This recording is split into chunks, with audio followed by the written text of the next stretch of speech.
Bom dia, pessoal. Vamos dar continuidade aí na disciplina de hidráulica 1, agora no tópico 4, né? Continuar apresentando aí alguns conteúdos, né, sobre a parte de conduto forçado. Então, nós estamos no item escoamento em tubulações. Dentro desse escoamento, né, nós temos perda de carga localizada, né? Essas perdas de carga localizada, né, ela ocorrem, né, pontualmente, devido geralmente a uma singularidade no sistema, por exemplo, uma conexão, um registro, né? E pode ocorrer também toda vez que a gente tem variação da forma, da direção ou da seção do escoamento do conduto, né? Normalmente elas são desprezíveis, né, nos casos em que a gente tem a velocidade menor que 1 metro por segundo, ou quando o comprimento do conduto for maior do que 400 vezes o diâmetro, né? Ou quando houver poucas peças especiais, né? Essa perda de carga localizada, ela pode ser escrita de uma forma geral por uma equação, né? Então, o HF dessa perda, ou seja, o HF, aquela perda pontual, né, é igual a um parâmetro K, que multiplica pela velocidade ao quadrado dividido por 2G. Né? Parâmetro K, né, é um valor em função do tipo de peça que você tem. As informações devem ser no sistema internacional, então, portanto, usa metro ou metro por segundo ao quadrado no caso da velocidade, né? A aceleração da gravidade. Na velocidade, metro por segundo. No caso da velocidade, a gente utiliza uma velocidade média, né? E no caso das ampliações e reduções, né, geralmente a seção de maior velocidade. Ou no caso das peças especiais, registros, curvas, etc., a velocidade média na tubulação. Aqui vale a pena também um apontamento, né? Você está num projeto, né? Vale a pena você investir, né, esforço e simular numa situação, né, extrema, né? Quando eu me refiro a extrema, considerando, né, por exemplo, o diâmetro maior e depois considerando o diâmetro menor, para você ver, né, qual vai ficar dentro de uma faixa, né, com maior conforto. Dentro da hidráulica, não é interessante ficar perto de limites, né? É interessante que você fique, né, com uma margem boa, né, para o líquido trabalhar. Então, a velocidade, por exemplo, né, numa rede de distribuição urbana, né, de 0,6 a 3,5 metros por segundo, né, ideal que você fique ali mais ou menos no meio termo. Por quê? Porque devido, né, a toda a processo construtivo, as inclinações do relevo, né, a própria rugosidade interna do material, né, então podem sofrer alterações no que é feito ou calculado. Então, o que é feito ou calculado é baseado em experimento, né, para um dado específico material. O K é um coeficiente empírico, né? Esse, portanto, foi determinado por meio de experimento, né? E é praticamente constante para valor de número de Reynolds acima de 50.000. Os valores dos coeficientes K para elementos mais comuns das canalizações, né, são apresentados nessa tabela. Então, essa aqui é uma tabela resumida com as principais peças, mas vocês têm acesso a várias tabelas de vários autores, por exemplo, do Azevedo Neto, né, do Marcos da Rocha Viana, do livros das editoras da UFMG, o Fuscar, USP, né, do Porto, da USP. Então, cada autor tem a sua tabela, né, alguns até com a mesma tabela, porque é de uma fonte mais antiga, né, e eles reaproveitam aquela informação. mas alguns determinam esses dados. Então, essa tabela que eu estou mostrando para vocês é uma tabela mais resumida, né, com as peças, né? É interessante olhar aqui a questão do T, porque vocês farão isso lá em hidráulica, né? Se o caminho preponderante, né, a maior quantidade de água, ela passa de forma direta, né, então você considera no cálculo T de passagem direta. Agora, se a saída, né, principal for bilateral, considero bilateral, e se for mais ou menos equilibrado, né, aí considera bilateral. Então, é interessante, né, que vocês, durante o cálculo, prestem muita atenção nisso e realizem sempre, como eu disse, simulações, né? Calcula com um, calcula com o outro, de forma que você tenha, né, conforto, caso ocorra uma mudança e o sistema comece a trabalhar de uma forma diferente.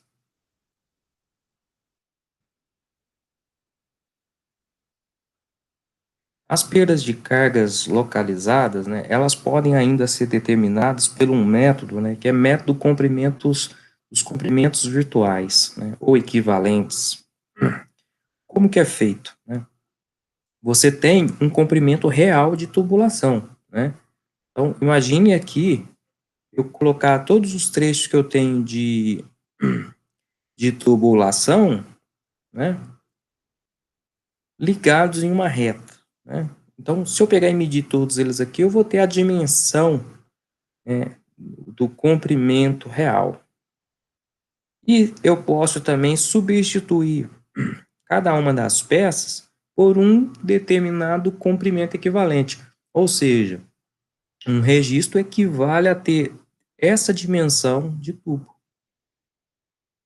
Então, fazendo isso, você vai achar um comprimento real, um comprimento equivalente à existência da tubulação normal mais as conexões. Quando eu falo equivalente, é equivalente em relação às perdas, né? Então, ou seja, esse tubo aqui, né, tem as perdas compatíveis com essa tubulação. Então, sob o ponto de vista da perda de carga, uma canalização composta por diversas peças especiais e outras singularidades equivale a um encanamento retilíneo de maior comprimento, que é aquele que eu mostrei, né? É nesta simples ideia que se baseia esse método comprimento virtual.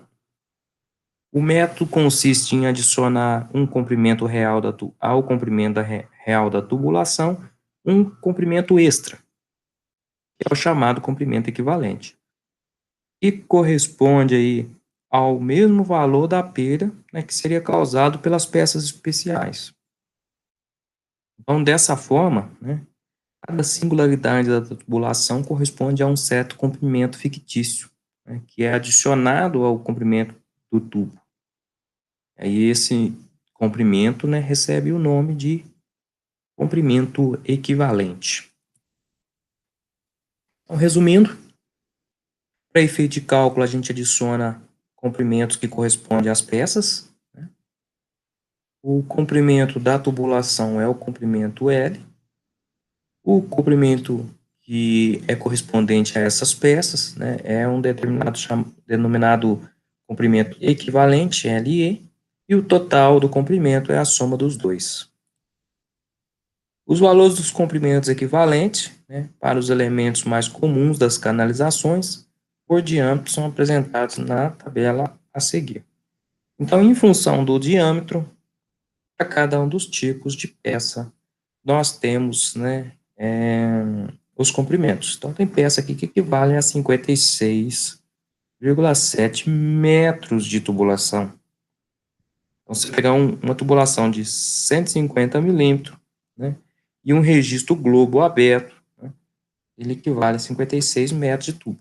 A perda aqui gerada, né, em 56,7 metros de tubo equivale à presença de um registro globo aberto. Uma simplificação, né? Verifica-se que a relação entre comprimento equivalente das diversas peças e o seu diâmetro é praticamente constante, né? Então, dessa forma, o comprimento equivalente das diversas peças pode ser expresso em número de diâmetro, ou seja, você multiplica aquele número pelo diâmetro da tubulação. Então, essa tabela aqui representa isso. Por exemplo, você tem um diâmetro de 150 milímetros, né? E a curva de 90 de raio longo. Então, você pega os 150, né, e multiplica por 30. Esse é o processo, né, de cálculo relacionado a você obter o comprimento. Então, o comprimento é dado em número de diâmetros. Quantos diâmetros você tem? Uma válvula de retenção, você tem preciso pegar o diâmetro e multiplicar por 100. Vai te dar o comprimento.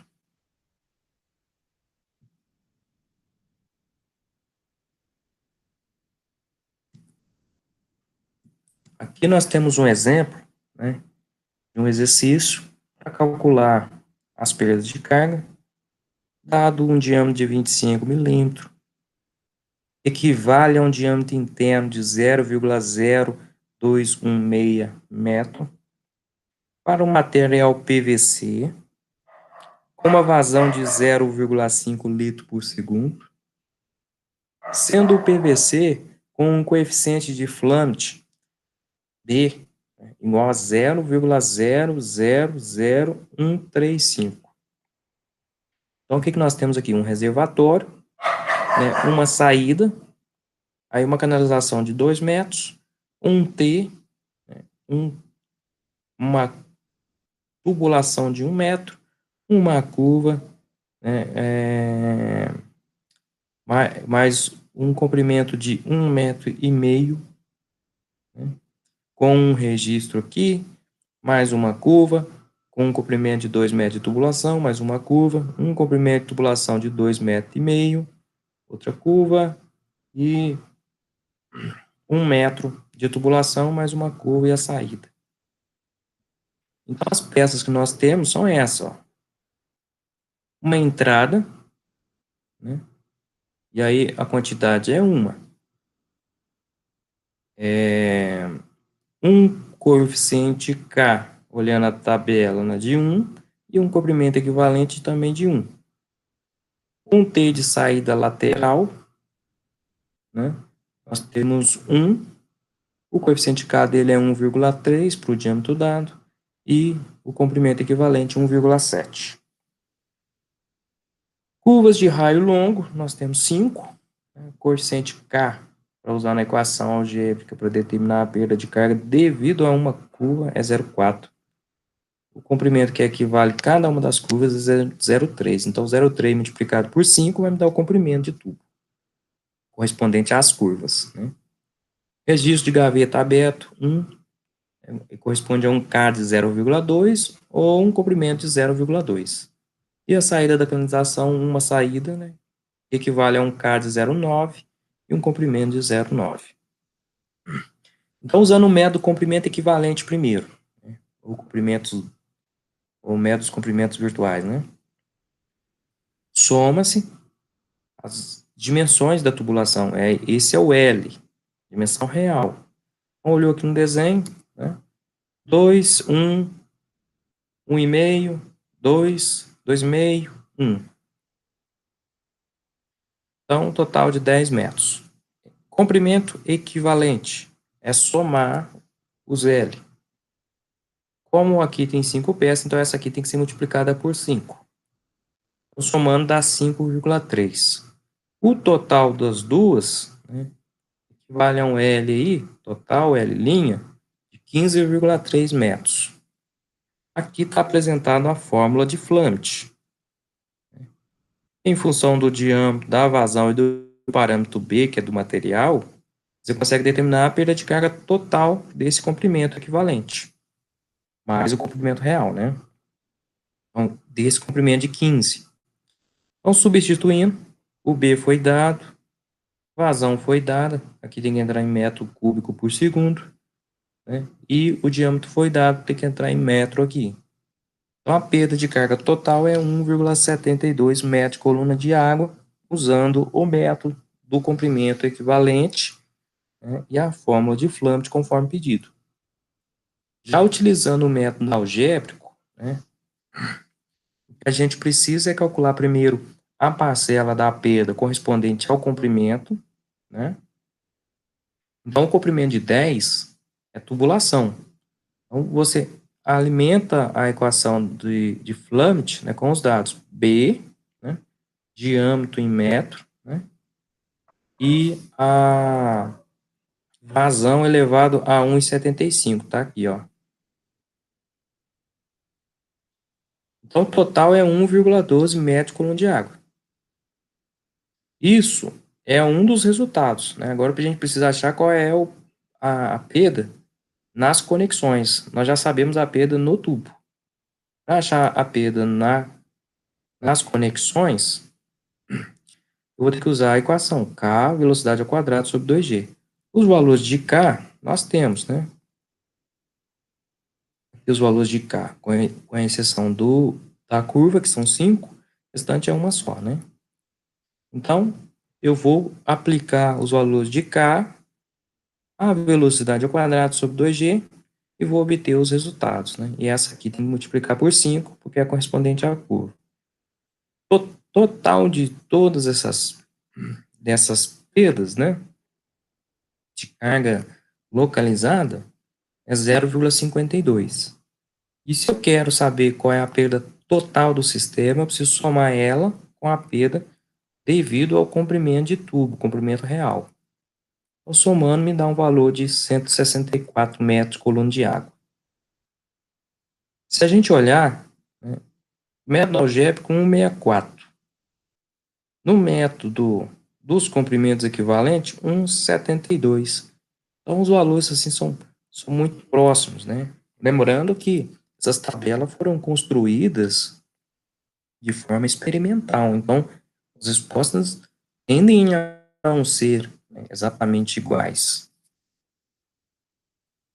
Comprimento, sistemas de tubulações. Então, agora nós começamos uma parte, né, que é muito importante, que principalmente no sistema de distribuição de água, muitas das vezes nós precisamos, né, fazer manutenção, adaptações, né? Então, às vezes, no sistema você tem algo desse tipo, né? Analisações de diferente diâmetro. Você quer saber qual é o diâmetro equivalente que eu posso substituir nesse trecho.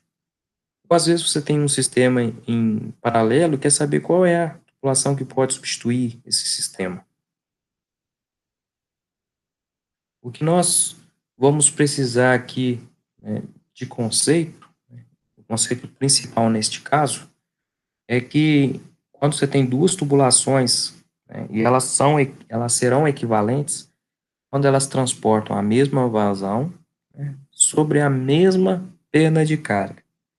Então, com essas duas informações, nós vamos chegar, né, uma dedução matemática, né, e uma regra que pode ser usada para a resolução desses problemas.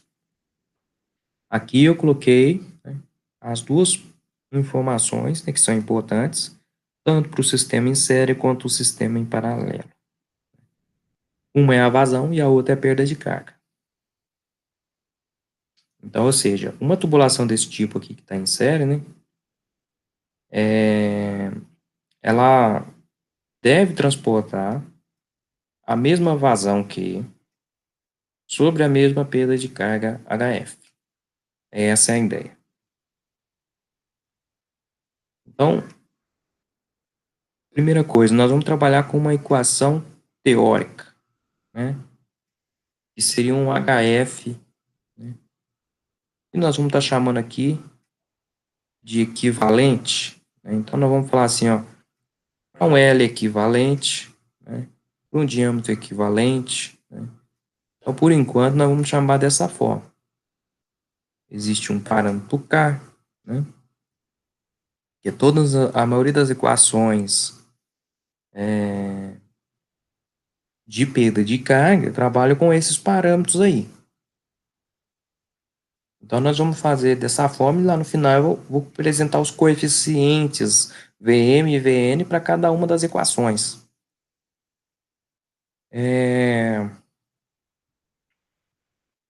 No caso dos trechos, né, trechos 1 e 2, aí eu faço o esquema e monto a mesma equação. Só que agora vai ser um L1, né? Aqui embaixo vai ser um L2, né?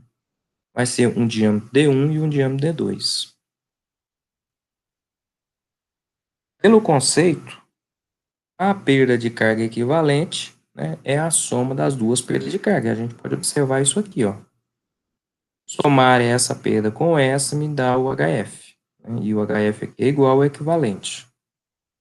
Então, essa é a equação, né?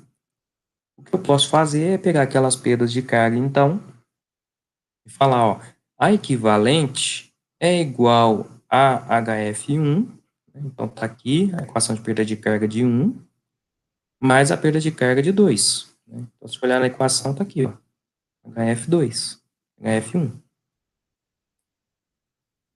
O que nós percebemos aqui nesta resolução é que existem parâmetros que estão de um lado que também estão do outro lado. Então, nós vamos cortar, por exemplo, o valor de K, né? E aí a equação já fica menor. Agora ela fica em função apenas do L, do diâmetro e da velocidade, né? O que nós sabemos é que, pela equação da continuidade, Q é igual a VA, né? Velocidade vezes a área. A velocidade, então, é uma relação entre a vazão e a área, né? Q sobre A. O A pode ser escrito como πd2 sobre 4, né? E aí, resolvendo algebricamente, nós chegamos nessa equação. Velocidade é igual a 4Q sobre π vezes o diâmetro ao quadrado. Quando a gente substituir, né, esta equação de velocidade, né, nesta formulação aqui, então nós vamos ter aqui um V elevado a N, aqui um V elevado a N e aqui um V elevado a N. Só que neste caso, deste lado, né, correspondente a um D2, e nesse lado aqui correspondente a um D1. Aqui correspondente a um D equivalente. Né? Então, ficaria dessa forma. E aí, nós percebemos o seguinte, existem parâmetros que, novamente, estão sendo apresentados dos dois lados da igualdade. Né? Então, nós podemos cortar, no caso aqui, 4Q π. Cortando o valor de 4Q π, né, nós ficamos com uma equação, né, que tem em função de um L, né, e do diâmetro. Né, só que tem elevado a um parâmetro M e um parâmetro N. E aí nós podemos, algebricamente, né, resumir isso daí. Né, e aí nós chegamos nesta equação. Né, eu somo aqui, eu deixo, né, pego o L equivalente, estou multiplicado por 1, vai ficar na parte de cima. E aqui, como o denominador é o mesmo, eu somo aqui os expoentes, né? Então, M mais 2N. Com essa é a equação que nós vamos estar utilizando. Então, essa é a regra aí do PUIT para condutos em série. Como eu disse para vocês, né, mas é interessante a gente saber, né, qual esses valores de M e N para aplicar, né? Então, para Hans-Willis, o expoente da velocidade é 1,852, o diâmetro é 1,167, e a soma, então, dá 4,87. Então, está aqui a resolução. Para Flammet, né, já fica com 4,75.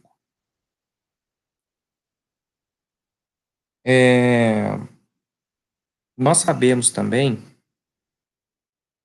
que o HF é o J vezes L, né? Então, eu posso ter J vezes L equivalente, que sendo igual à parcela do J vezes L1 mais J vezes L2, né? E o J, né, pode ser escrito dessa forma. Observe os expoentes, né? São aqueles que nós determinamos. E aqui, né, na Flammet, mesma coisa. Então, para determinar o L, né, se o objetivo é determinar o L, nós vamos usar, né, essa formulação e essa formulação, dependendo do autor que você vai estar utilizando.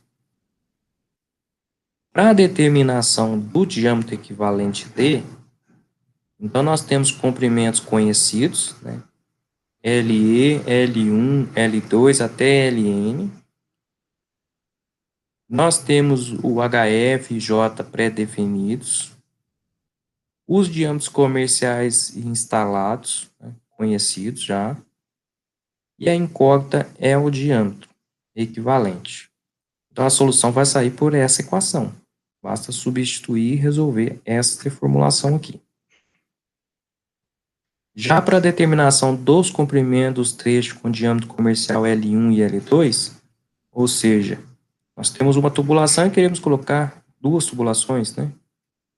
Nós vamos ter a HF e JE pré-definidos, o LE pré-definido, que é o único diâmetro conhecido, né? Correspondente àquele comprimento LE, e teremos também os J, né, conhecidos. Como incógnita seria os L. Primeiro trecho L1, segundo trecho L2, até Ln, né? Então a solução vai sair da seguinte forma. Primeira equação que nós vamos precisar para chegar na equação que a gente vai realmente utilizar seria essa aqui, né? A do J vezes o L equivalente, né?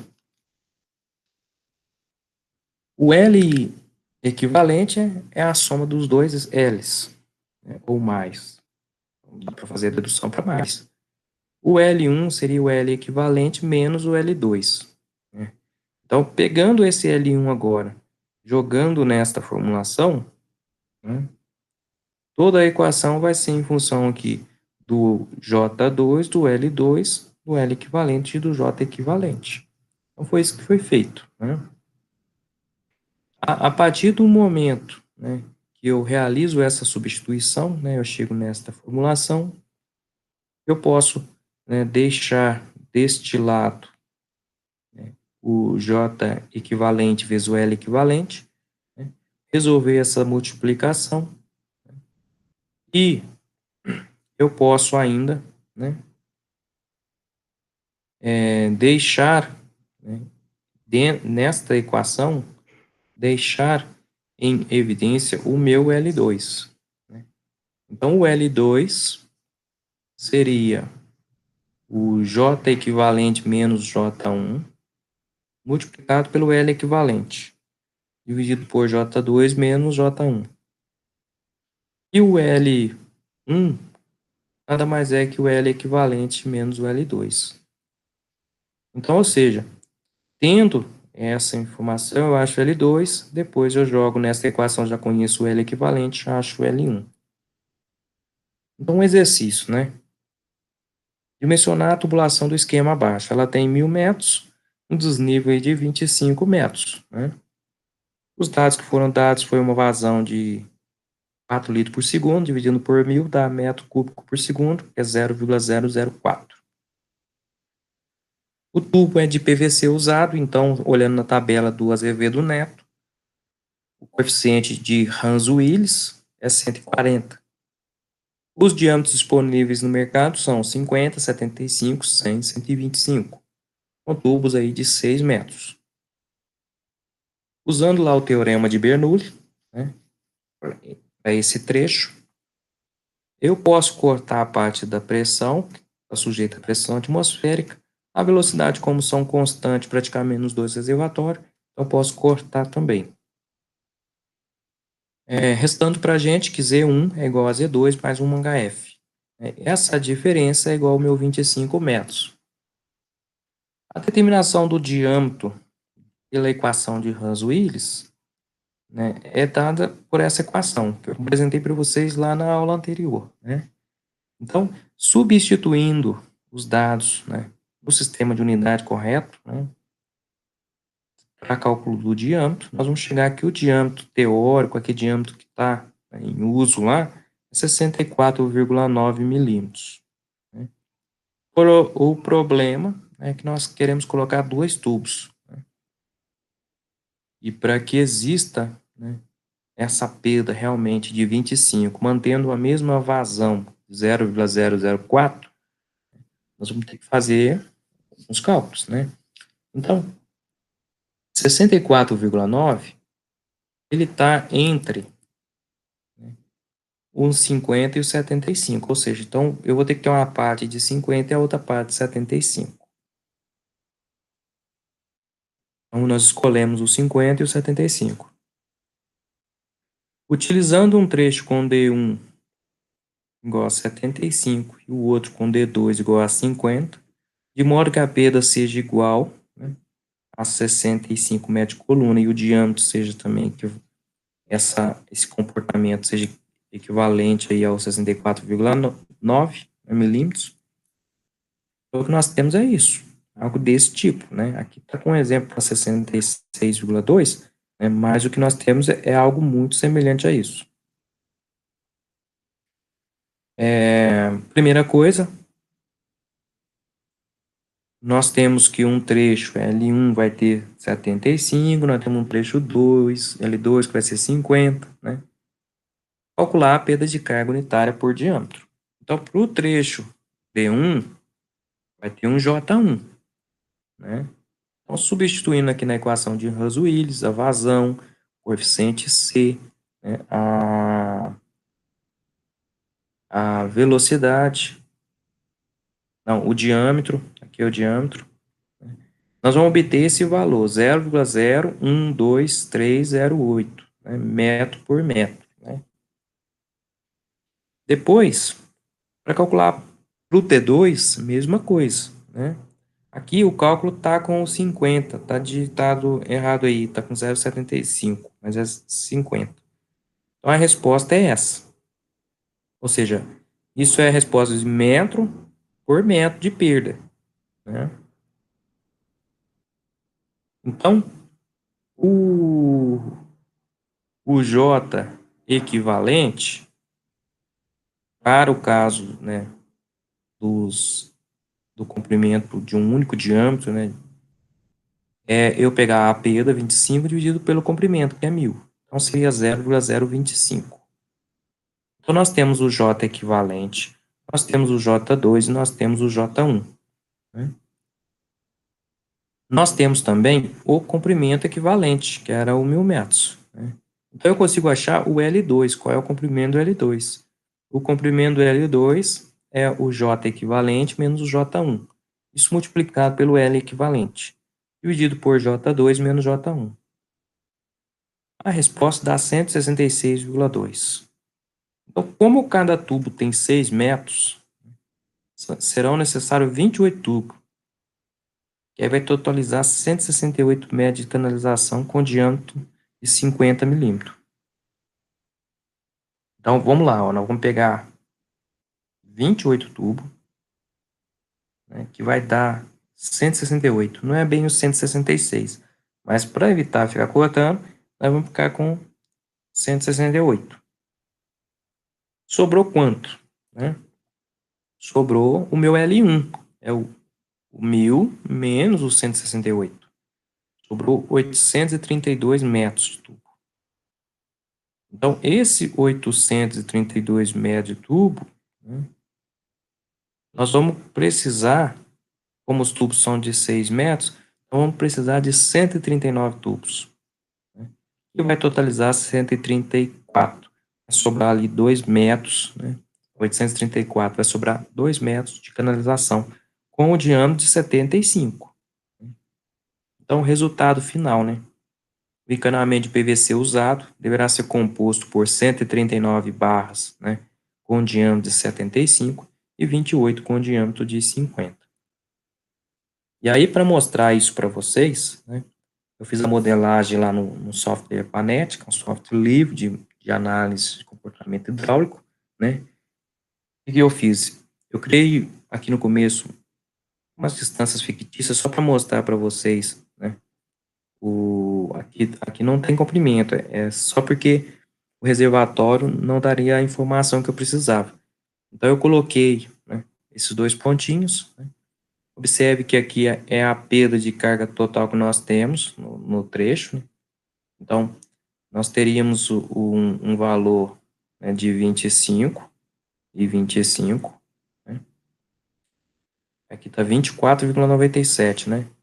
E no meio aqui o 14,75, porque eu tenho dois tubos, né? Observe a perda de carga também, 88,45 e o 12,27. Essa perda de carga aqui está dando em quilômetro por metro, né? Então, a resposta não está exatamente igual àquela outra, né? Você pegar isso aqui e dividir por 1.000, aí você vai chegar naquela resposta que nós estamos usando lá, que é metro por metro, né? E aqui já está o 25, né? Que é o 0,25, que é o 25 dividido por 1.000, né? Então, ou seja, os sistemas, né, são praticamente equivalentes, né? Aqui, era toda a carga e ela vai perdendo enquanto vai descendo, né, no sistema, até chegar em zero. E aqui a perda de carga, ó, é metro por quilômetro. Então, 12,27 metros por quilômetro, 88,45 metros por quilômetro, que equivale a 25,05 metros por quilômetro. Além do sistema, então, em série, né, nós temos também um sistema em paralelo. É a mesma ideia, mesma vazão e mesma perda de carga, né? Então, um sistema equivalente, ele deve transportar a mesma vazão, né, para aquele trecho, né? E essa vazão é a soma das vazões que nós temos, né, de cada uma das tubulações. Então, o Q, né, que entra no sistema é a soma dos Qs que estão distribuídos em paralelo. A equação da perda de carga eu mostrei para vocês, né?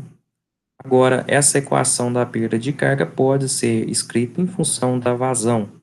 Basta substituir aqui na velocidade, né, a equação velocidade é igual a 4Q sobre πd2, e depois de uma resolução matemática, nós chegamos nesta formulação. Com aquela equação da vazão, levando em consideração a perda de carga, nós podemos substituir, né, para cada um dos trechos. Então, está aqui. A equivalente é igual a parcela de 1, 2 e 3 de vazão.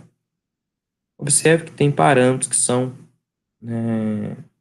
presentes nos dois. Então, eu posso cortar, né, K, o HF, né, são parâmetros que estão no sistema. Então, nós chegamos nessa formulação aí, que é a regra do Poit para conduta em paralelo. E essa equação é que nós vamos estar utilizando.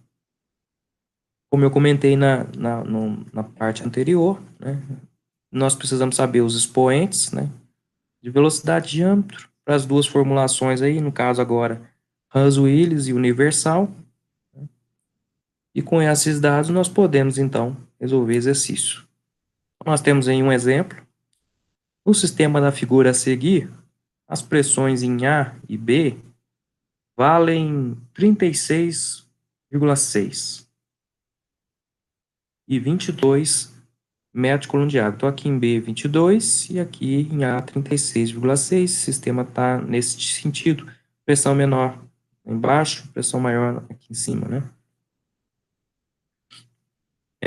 Qual a vazão que entra em A?